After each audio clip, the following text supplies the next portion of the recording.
C'est semble-t-il le destin constant de la Guyane que chaque génération, ignorant ou rejetant systématiquement l'œuvre de la précédente, reprenne indéfiniment les tentatives et bute sur les mêmes obstacles. Cette phrase est de Jean-Marc Hureau, un géographe qui est venu en Guyane dans les années 40 et jusqu'aux années 60 pour tenter de dessiner la frontière avec le Brésil. C'est dire combien la question de l'histoire est importante, de l'histoire et de l'archéologie pour bâtir progressivement une vraie connaissance historique de la Guyane. On va donc parler archéologie ce matin avec vous, Régis Sisselman, bonjour. Bonjour à tous les auditeurs de Radio Pays. Vous êtes chef du service régional d'archéologie. Merci d'être avec nous ce matin et d'avoir répondu à notre invitation. Est-ce qu'il y a des progrès qui ont été faits depuis cette phrase que je viens de lire, depuis les années 40, l'état des connaissances archéologiques, on va dire, en Guyane, est-ce qu'il a bien progressé ? Tout à fait. Alors, il a mis le temps pour progresser. L'activité archéologique en Guyane est assez jeune. Depuis les années 1970, la discipline s'est développée. Et aujourd'hui, on peut être tous heureux, satisfaits d'avoir fait progresser. Quand je dis nous, c'est évidemment les chercheurs en archéologie qui se sont succédés et qui restent aujourd'hui en poste ici en Guyane et qui ont permis tout à chacun de faire progresser la connaissance historique de la Guyane. Justement, il y a combien de personnes en Guyane aujourd'hui qui s'intéressent à ce sujet, qui travaillent sur l'archéologie ? Alors, si vous parlez des archéologues, il faut distinguer les archéologues amateurs, ceux qui, comme beaucoup d'entre nous ont depuis leur enfance cette joie, ces étoiles dans les yeux lorsqu'il s'agit de se trouver d'un lieu historique et qui en ont fait leur passion et leurs occupations. Donc ce sont des chercheurs qu'on qualifie d'amateurs et que l'on accompagne chaque année dans différents projets de recherche. Avec qui des archéologues professionnels comme vous sont parfois amenés à travailler ? Voilà, c'est tout à fait. On collabore, alors c'est un milieu associatif, je peux citer l'APAG ou l'association Aymara qui sont très actifs chaque année dans le cadre de divers projets de recherche. Et donc, comme vous le disiez, des archéologues professionnels qui en ont fait leur métier, notamment au sein ici de l'INRAP, qui réalise la plupart des diagnostics archéologiques préventifs. Et donc, l'ensemble de ces acteurs peuvent être à la louche, puisqu'on ne les connaît pas tous au quotidien et tous ne sont pas aussi actifs les uns que les autres, mais une vingtaine d'archéologues en Guyane aujourd'hui participent à accroître nos connaissances. Vous l'avez dit, les premières recherches archéologiques datent à peu près des années 70. Comment ça se fait que les affaires culturelles aient mis autant de temps avant de s'intéresser archéologiquement, on va dire, à la Guyane ? Alors, il faut savoir que si vous voulez effectuer une comparaison avec ce qui a pu être vu en Europe, où l'archéologie, le secteur de l'archéologie a vraiment émergé au 18e, 19e siècle à la faveur des courants artistiques, le romantisme, et puis aussi à la faveur de la découverte de la préhistoire. Il faut savoir que l'Europe a une histoire beaucoup plus ancienne, beaucoup plus, en tout cas une histoire documentée, les ruines antiques, etc. Donc c'était un terreau vraiment qui a bien plus favorisé. Donc en fait c'est vraiment le rapport à l'histoire différent en Europe et en Guyane qui a fait que ça a mis un peu plus de temps. Oui, cela évidemment, mais vous le savez, la Guyane a beaucoup été pendant longtemps une terre d'exil, et rien d'autre. Et donc il était peut-être, ce n'est pas un contexte, le meilleur contexte pour s'intéresser au patrimoine et à l'histoire. Ça a beaucoup changé, et effectivement, il a fallu attendre les années 70 pour que émerge une activité, une sensibilité, une activité archéologique. Mais aujourd'hui, la recherche est bien riche et elle a rattrapé, si je puis m'exprimer ainsi, le rythme et le niveau européen. Régis Sisselman, si vous êtes avec nous ce matin, c'est aussi pour dresser un petit peu le bilan de l'année 2020. Quel bilan justement vous faites ? Est-ce que vous avez pu travailler, évidemment malgré la crise sanitaire ? Est-ce que des recherches ont pu être menées en Guyane ? Oui, alors comme la plupart des domaines, vous le dites bien, l'année 2020 était un petit peu particulière.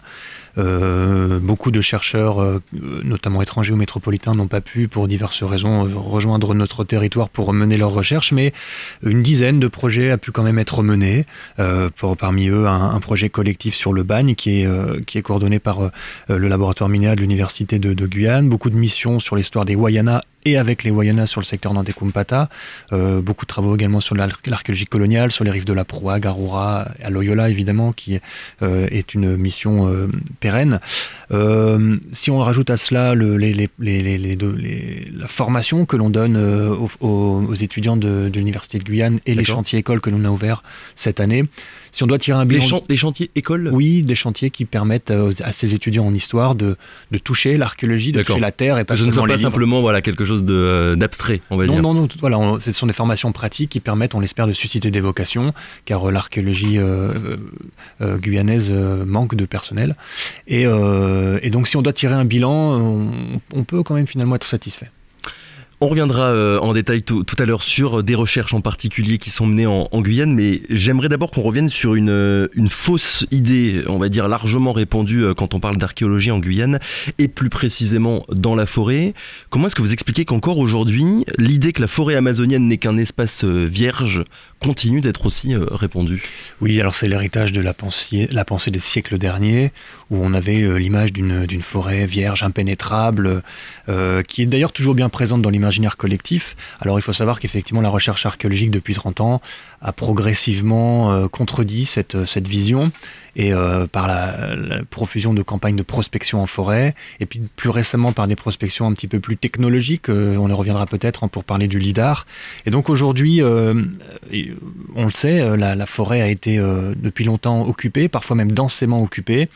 Et si on est loin de ce que vit l'île de Cayenne aujourd'hui, on le sait, la forêt guyanaise était autrefois bien plus défrichée qu'aujourd'hui. Ouais, nous avons reçu ici même il y a quelques mois Mathieu Nouchet pour nous parler de son livre L'Atlas critique de la Guyane. Il nous avait expliqué que la manière d'habiter le territoire a profondément changé depuis ces dernières centaines d'années, on va dire, surtout depuis que les colons sont arrivés en Guyane. Est-ce que ces études pluridisciplinaires, on va dire, géographie, histoire, anthropologie, géologie, vous êtes justement, à faire ensuite vos recherches? Oui, tout à fait. Vous avez oublié de mentionner la botanique. Et la botanique, on est en forêt, donc effectivement, le travail commun entre les archéologues, les historiens, les géologues et les botanistes permettent de questionner le sous-sol, mais également de lever un peu la tête et de voir que des essences qui ne sont pas des essences primaires, qui sont là parce que l'homme les a implantées il y a quelques centaines d'années ou quelques dizaines d'années.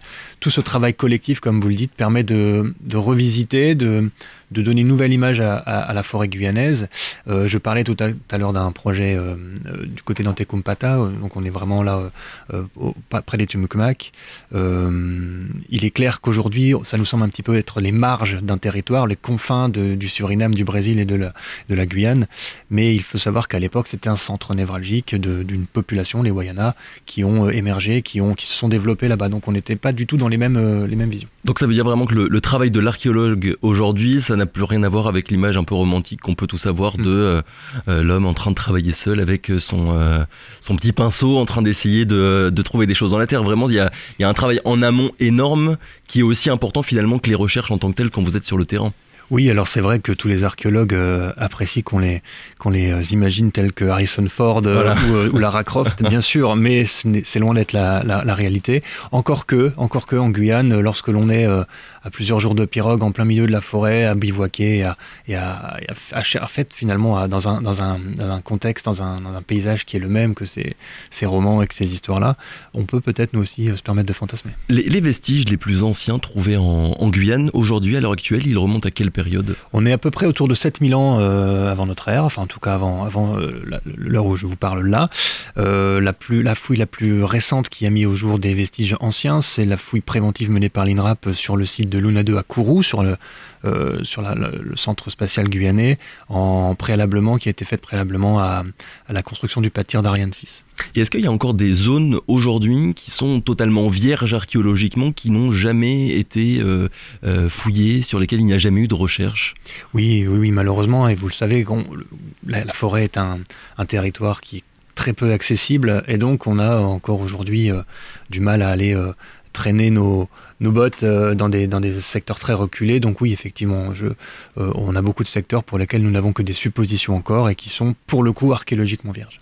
12 nouveaux sites précolombiens ont été découverts à Saül. Est-ce qu'on peut penser que dans les années qui viennent, on va découvrir de plus en plus de tels sites, on va dire partout en Guyane, où c'est vraiment une découverte exceptionnelle? Alors ce sont 12 nouveaux sites, oui, c'est une découverte très intéressante, mais ce ne sont pas les 12 premiers sites. Effectivement, ils ont bénéficié d'une couverture médiatique, mais il faut savoir que finalement il s'agit d'une découverte comme on en fait régulièrement, notamment par le biais de la technologie lidar, où je peux peut-être t'expliquer, on a un survol de la forêt en drone ou en avion qui va par un système de balayage laser, permettent de passer au travers de la forêt et aller cartographier très très précisément la topographie du sol. Donc dès lors qu'on a une construction, une grosse machine ou un grand fossé qui a été creusé il y a longtemps par l'homme, on le verra sans aller en forêt. Et effectivement, ces levées lidar peuvent balayer des dizaines de kilomètres carrés d'un seul coup.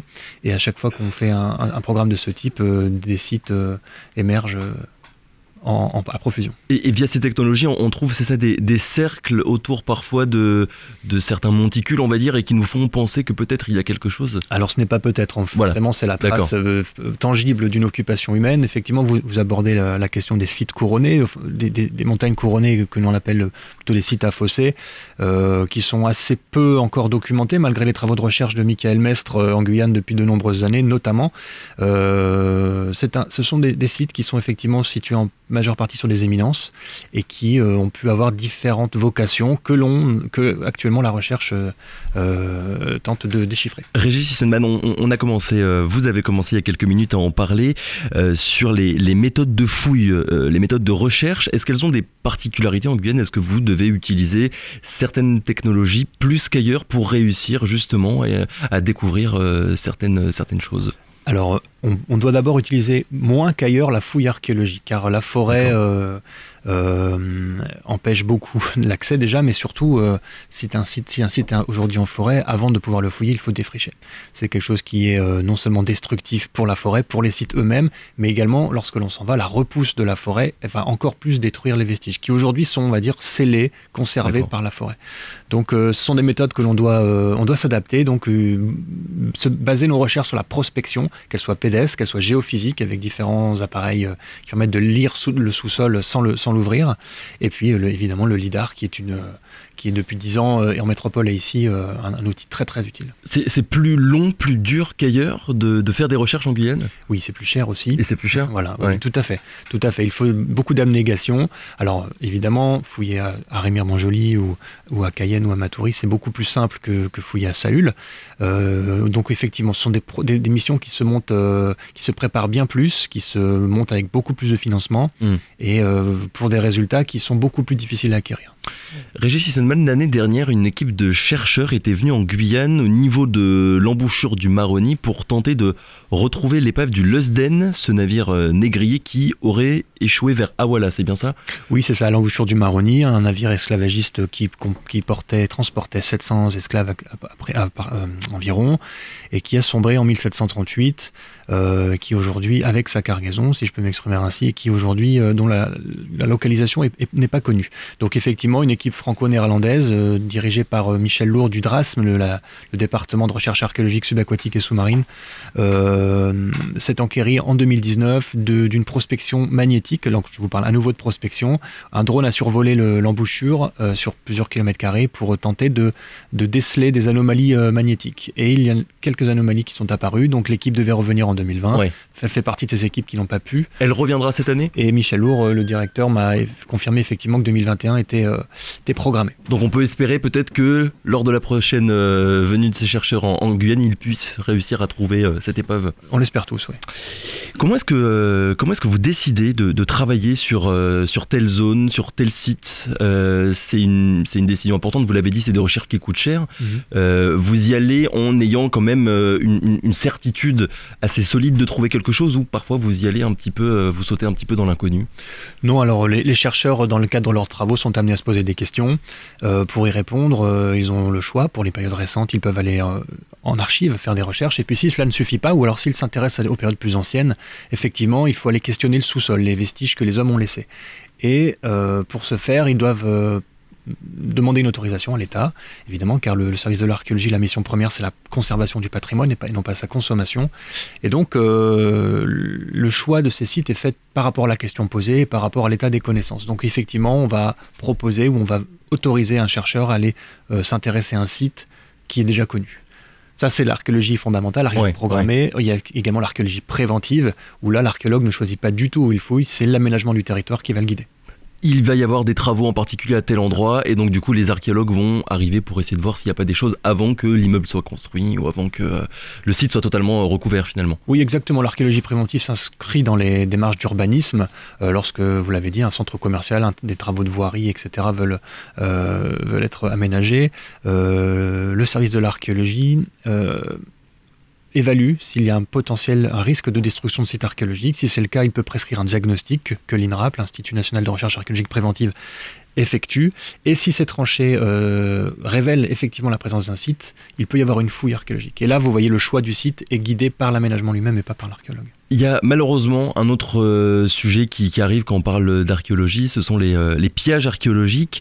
Est-ce qu'il y a un travail de pédagogie à faire pour que tout le monde ne se mette pas à piller des sites archéologiques qui ont déjà été révélés? Alors tout le monde, je ne l'espère pas, mais effectivement, le pillage est déjà un fléau en Guyane, un combat au quotidien pour nous. Vous savez, la Guyane est riche d'un patrimoine qui est très visible dans le paysage. Je parle des bagnes, je parle des habitations coloniales. Alors il y a les îles du Salut, il y a le bagne des Anamites, diverses habitations, notamment Loyola, Pasco, etc. Alors, au quotidien, effectivement, des personnes viennent démanteler une partie de ces sites pour le souvenir, pour la revente.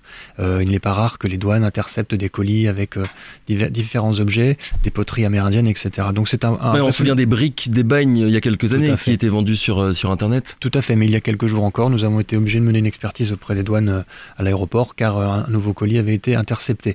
Alors, outre le fait que ces actes constituent des infractions au titre du Code du patrimoine et du Code pénal, c'est le patrimoine qui est atteint, le patrimoine des Guyanais à qui il appartient. Et vous le savez, le patrimoine d'un peuple, c'est se remémorer d'où il vient. Alors l'histoire d'un peuple est faite d'épisodes heureux auxquels on se raccroche quand on ne va pas bien, quand on doit se serrer les coudes, qu'on doit célébrer, puis des épisodes un peu moins heureux, fâcheux, qu'il est important de se remémorer également pour ne pas reproduire les mêmes erreurs. Et c'est donc la Guyane à cette richesse-là importante, et le service de l'archéologie au quotidien veille à le préserver par la sensibilisation. C'est ce que l'on fait là actuellement à l'antenne. Et peut-être aussi dans les écoles, je ne sais pas, est-ce que vos services sont amenés parfois à avoir des plus jeunes pour leur expliquer qu'il ne faut pas le faire? Les plus jeunes, oui, pour leur dire attention, ne le faites pas quand vous serez plus vieux, dans les écoles, à l'université, mais également en lien avec les douanes, notamment à la gendarmerie, des actions de sensibilisation auprès du grand public.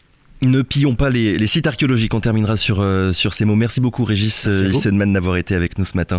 On le rappelle, vous êtes chef du service régional d'archéologie et vous étiez avec nous pour revenir un petit peu sur cette année 2020 compliquée mais dans laquelle il y a eu quand même des recherches de fait. Merci encore. Merci.